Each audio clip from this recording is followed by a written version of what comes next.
जय हिंद दोस्तों, कैसे हैं सभी लोग। उम्मीद करता हूँ सभी मस्त होंगे और अपने शिक्षण कार्य में व्यस्त होंगे। स्वागत है आप सभी का सीटेट दिसंबर 2024 के एग्जाम में। और आज हम करने वाले हैं यशस्टी यानी सामाजिक विज्ञान के मोस्ट और इम्पॉर्टेंट क्वेश्चन, जो कि हम संपूर्ण यशस्टी जो है कवर कर रहे हैं। क्लास जो है बहुत ही इंपॉर्टेंट है और क्लास भी आज चौथी क्लास है। इसके पहले जो भी क्लास हुई हैं, जो भी स्टूडेंट नहीं देखे हैं वह जाकर देख लें।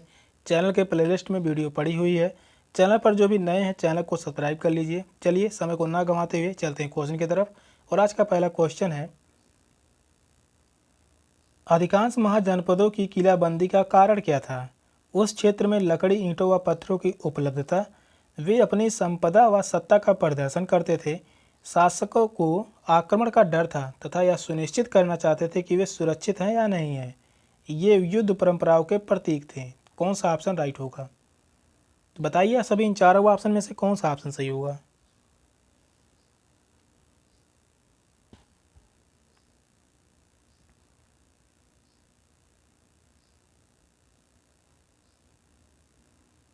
तो अधिकांश महाजनपदों की किलाबंदी का कारण था, शासकों को आक्रमण का डर था तथा यह सुनिश्चित करना चाहते थे कि वे सुरक्षित हैं। तो इस क्वेश्चन का राइट आंसर होगा ऑप्शन सी। महाजनपद जो है यह 600 ईसा पूर्व से 600 ईसा पूर्व से 400 ईसा पूर्व के बीच 400 ईसा पूर्व के बीच जो है यहाँ पर 16 महाजनपद हुआ करते थे। 16 महाजनपद हुआ करते थे। तो इस क्वेश्चन का जो राइट आंसर होगा ऑप्शन सी। नेक्स्ट क्वेश्चन है, यदि जून में लंदन में सुबह के 10 बजे हैं तो भारतीय मानक समय होगा दोपहर के 2 बजे, दोपहर के 3 बजे, दोपहर के 3:30 बजे, दोपहर के 2 बजे। कौन सा ऑप्शन राइट होगा? यह क्वेश्चन जो है बहुत ही इंपॉर्टेंट है, पूछा भी जाता है। तो बताइए आप सभी कौन सा ऑप्शन राइट होगा।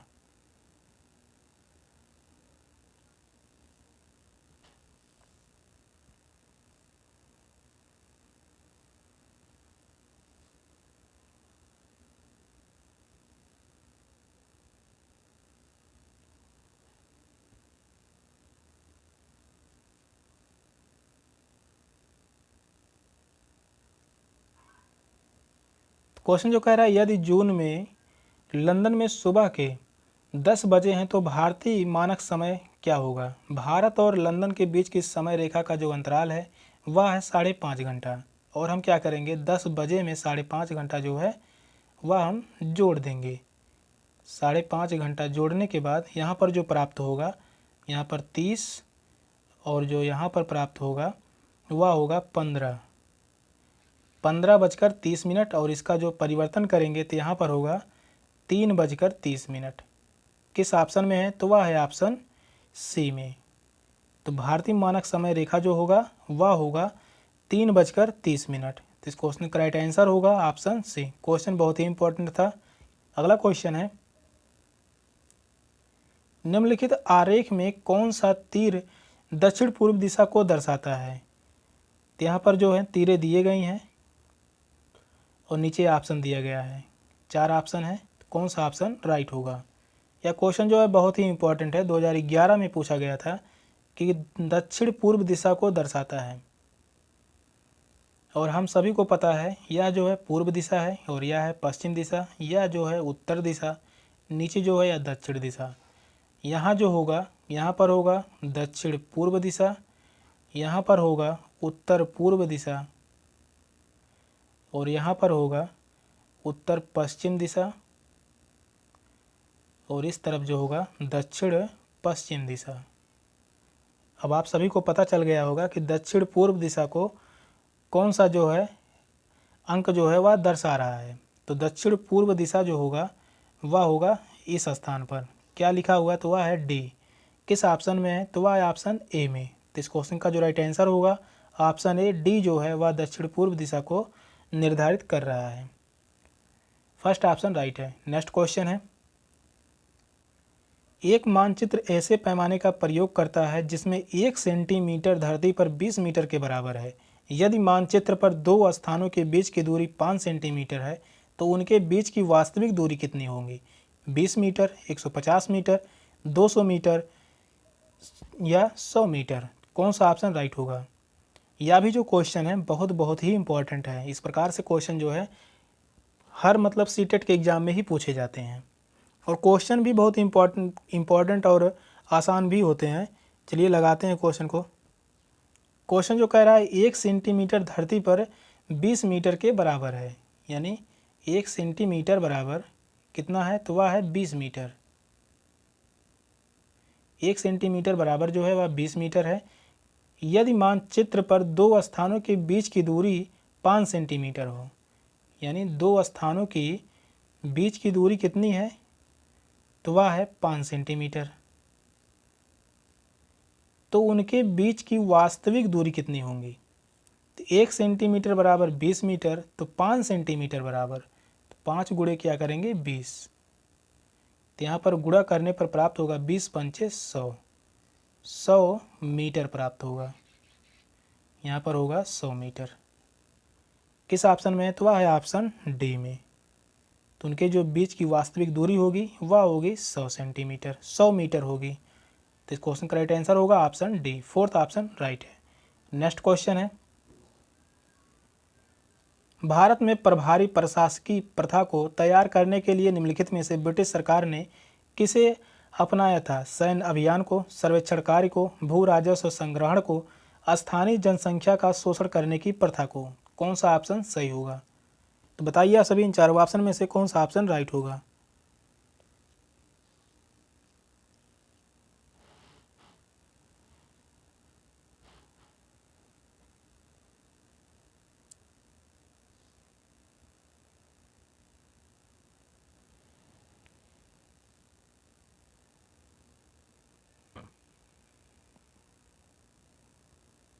तो इस क्वेश्चन का राइट आंसर होगा ऑप्शन सी, भू राजस्व संग्रहण को अपनाया गया था। तो इस क्वेश्चन का राइट आंसर होगा ऑप्शन सी। भारत में प्रभावी प्रशासकीय कर प्रणाली तैयार करने के लिए ब्रिटिश सरकार द्वारा भू राजस्व संग्रहण की प्रणाली अपनाई गई थी और उस समय भू राजस्व की 3 मुख्य प्रणालियां जैसे जमींदार थीं, महालवाड़ी थीं और रैयतबाड़ी प्रचलित थीं। या तीनों जो हैं मुख्य जो भू राजस्व की 3 प्रणालियाँ थीं, जमींदारी, महालवाड़ी और रैयतबाड़ी जो है यह प्रचलित थी। तो इस क्वेश्चन का राइट आंसर होगा ऑप्शन सी।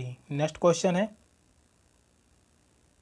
नील की खेती को 2 मुख्य प्रणालियां हैं, निज और किज, निज और रैयती, खरीफ और रबी, निज और सीढ़ीनुमा खेती। कौन सा ऑप्शन राइट होगा? बताइए सभी इन चारों ऑप्शन में से कौन सा ऑप्शन सही होगा।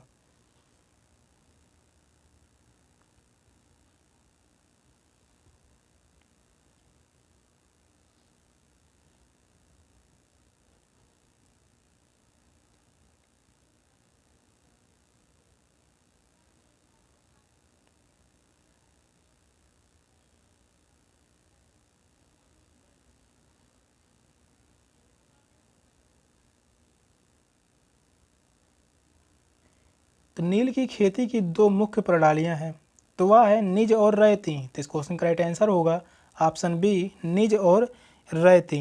नील की खेती के लिए 2 मुख्य प्रणालियां जो हैं वह निज और रैयत प्रणालियां कार्य कर रही थी। निज जो है कृषि में कृषक भूमि पर नील की खेती करते थे और रैयत प्रणाली में कृषक से जबरन एक अनुबंध पर हस्ताक्षर करवाए जाते थे जिसे सट्टा कहा जाता था, जिसके द्वारा उच्च ब्याज दर पर नील की खेती करने के लिए ऋण दिया जाता था। तो इस क्वेश्चन का राइट आंसर होगा ऑप्शन बी।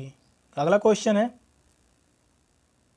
ब्रिटिश राज्य के अधीन स्थानांतरित कृषकों को कौन सी समस्याओं का सामना करना पड़ता था? शोषण, कृषि उत्पादन में कमी, उनकी गतिविधि प्रतिबंध हो गई थी, बेरोजगारी। कौन सा ऑप्शन राइट होगा? बताइए सभी कौन सा ऑप्शन सही होगा। क्वेश्चन जो कह रहा है ब्रिटिश राज के अधीन स्थानांतरित कृषि को कौन सी समस्याओं का सामना करना पड़ता था? तो वह शोषण का सामना करना पड़ता था। तो इस क्वेश्चन का राइट आंसर होगा ऑप्शन ए। झूम कृषकों को ब्रिटिश राज्य में काफ़ी शोषण हुआ था। उन्हें नियमित तौर पर ब्रिटिशों या उनके एजेंटों को भू राजस्व चुकाना पड़ता था, तो उनका जो है शोषण अत्यधिक मात्रा में हुआ करता था। नेक्स्ट क्वेश्चन है, गजनी के सुल्तान महमूद गजनवी द्वारा सोमनाथ मंदिर नष्ट करने का मुख्य कारण क्या था? वह उस स्थान पर एक महल बनवाना चाहता था, वह मंदिर को वास्तुकला को पसंद नहीं करता था, वह इस्लामी समुदाय में प्रसिद्ध होना चाहता था और वह उस दिव्य मंदिर को किसी अन्य प्रयोग में लाना चाहता था। कौन सा ऑप्शन राइट होगा?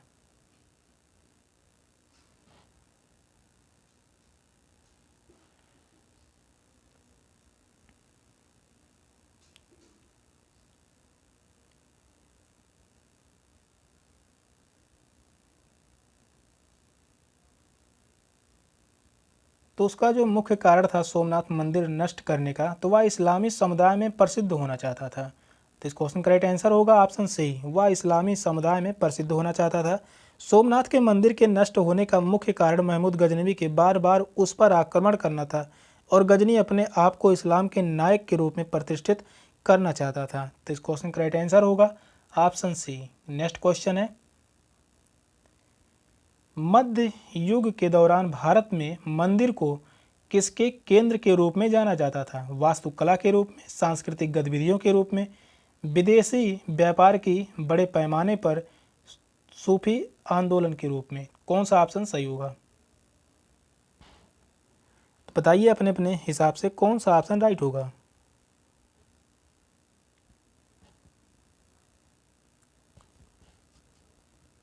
क्वेश्चन कह रहा है मध्य युग के दौरान भारत में मंदिरों को किसके केंद्र के रूप में जाना जाता था? तो वह सांस्कृतिक गतिविधियों के रूप में जाना जाता था।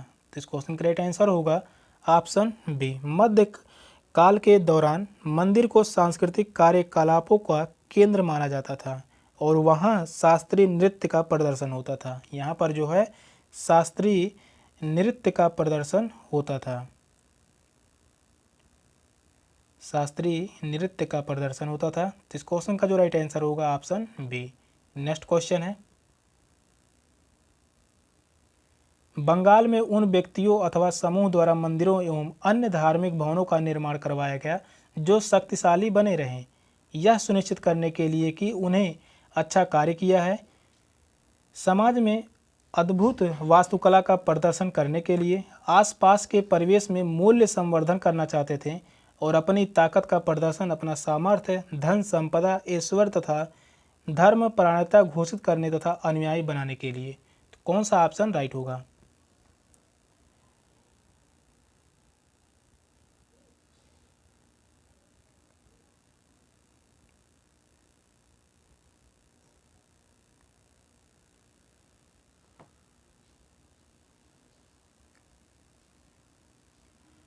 तो बंगाल में उन व्यक्तियों अथवा समूह द्वारा मंदिरों में अन्य धार्मिक भवनों का निर्माण करवाया गया जो शक्तिशाली बने रहें, क्योंकि अपनी ताकत का प्रदर्शन तथा अपना सामर्थ्य, धन संपदा, ईश्वर तथा धर्म परायणता घोषित करने तथा अनुयायी बनाने के लिए यह किया करते थे। तो इस क्वेश्चन का राइट आंसर होगा ऑप्शन डी। फोर्थ ऑप्शन जो है वह राइट है। नेक्स्ट क्वेश्चन है, संरचना व कार्य की एक ऐसी प्रणाली जिसमें पुरुष स्त्रियों का शोषण करके प्रभुत्व कायम करना चाहते थे कहलाती है पदानुक्रमित, फांसीवाद, राजशाही, पितृसत्तात्मक? कौन सा ऑप्शन राइट होगा?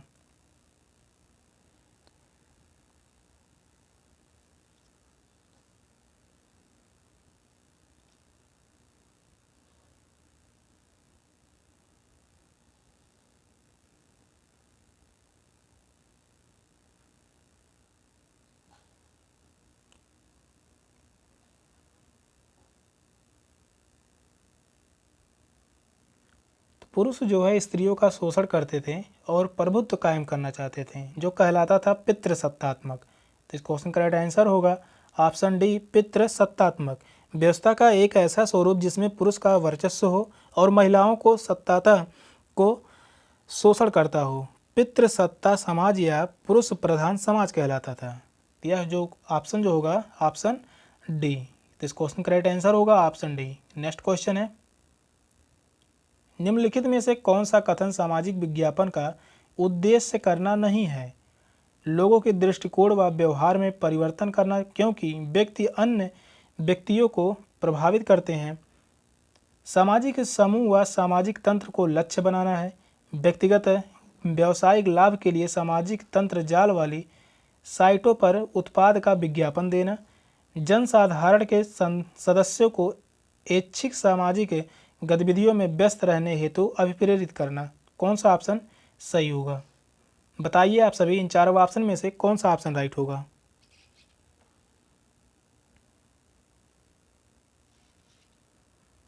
क्वेश्चन कह रहा है वह कौन सा कथन है जिसमें सामाजिक विज्ञापन का उद्देश्य नहीं है।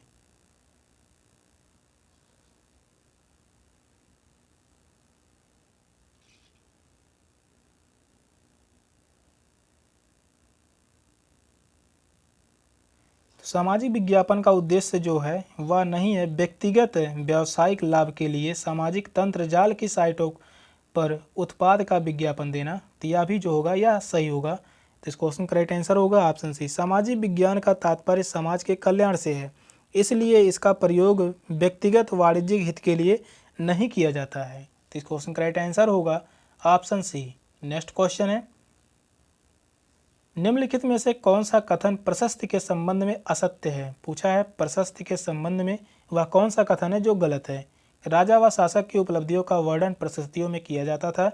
राजाओं की प्रशंसा एवं स्तुति के लिए प्रतिष्ठित व्यक्तियों, कवियों, पंडितों द्वारा लिखे गए लेख, व्याख्यान ताकि राजाओं के पारितोषिक प्राप्त किया जा सके सामान्यतः राजाओं द्वारा लिखे जाते थे। यह उस ऐतिहासिक काल के मूल्यवान स्रोत हैं जिससे वे संबंधित हैं। कौन सा ऑप्शन राइट होगा। बताइए आप सभी कौन सा ऑप्शन राइट होगा।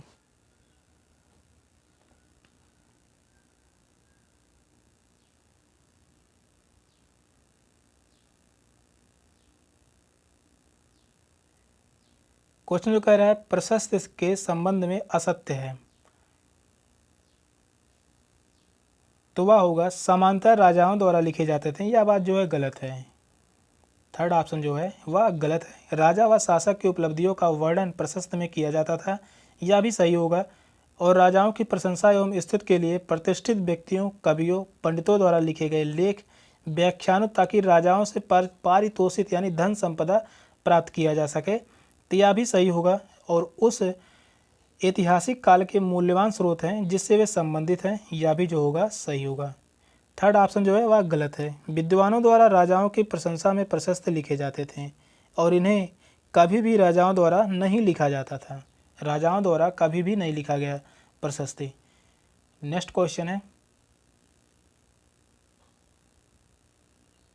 पीएचसी का आशय है निजी स्वास्थ्य प्राइवेट हेल्थ सेंटर, लोक स्वास्थ्य केंद्र पब्लिक हेल्थ सेंटर, लोक स्वास्थ्य कोर्ट पब्लिक हेल्थ कोर्ट, लोक स्वास्थ्य कारपोरेशन पब्लिक हेल्थ कारपोरेशन। कौन सा ऑप्शन सही होगा। पीएचसी का आशय क्या है, इसका फुल फॉर्म पूछ रहा है, कौन सा ऑप्शन राइट होगा।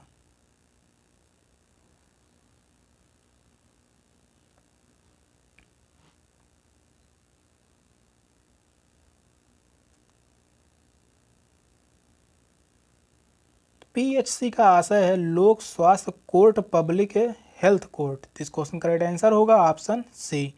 पीएचसी का आशय है लोक स्वास्थ्य केंद्र है। यह ग्रामीण क्षेत्रों में स्वास्थ्य सेवा का प्रबंध कराती है। जिला स्तर पर जिला अस्पताल तथा बड़े शहरों में सरकारी अस्पताल मुफ्त स्वास्थ्य सुविधाएं उपलब्ध कराते हैं। तो इस क्वेश्चन का राइट आंसर होगा ऑप्शन सी। नेक्स्ट क्वेश्चन है, निम्नलिखित में से कौन सी प्राथमिक आर्थिक गतिविधि नहीं है। क्वेश्चन जो कह रहा है प्राथमिक आर्थिक गतिविधि नहीं है। खनन, कृषि, व्यापार, मछली पालन।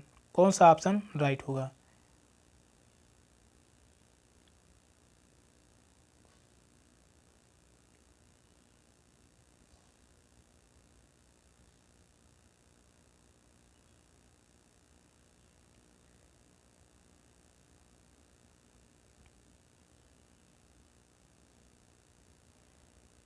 प्राथमिक आर्थिक गतिविधि नहीं है तो वह है व्यापार। क्वेश्चन काफ़ी आसान है, तो इस क्वेश्चन का राइट आंसर होगा ऑप्शन सी। यह जो व्यापार जो है प्राथमिक आर्थिक गतिविधि नहीं है। बाकी जो है खनन जो है यह भी प्राथमिक आर्थिक गतिविधि है, यह भी कृषि भी प्राथमिक है और मछली पालन भी प्राथमिक स्तर है। तो इस क्वेश्चन का जो राइट आंसर होगा ऑप्शन सी, व्यापार जो है यह प्राथमिक स्तर नहीं है। सेशन का लास्ट क्वेश्चन था। क्वेश्चन कैसे लगे कमेंट में जरूर बताइएगा। चैनल पर जो भी नए हैं चैनल को सब्सक्राइब कर लीजिए। मिलते हैं फिर अगली क्लास में, तब तक के लिए बाय बाय, टेक केयर, जय हिंद।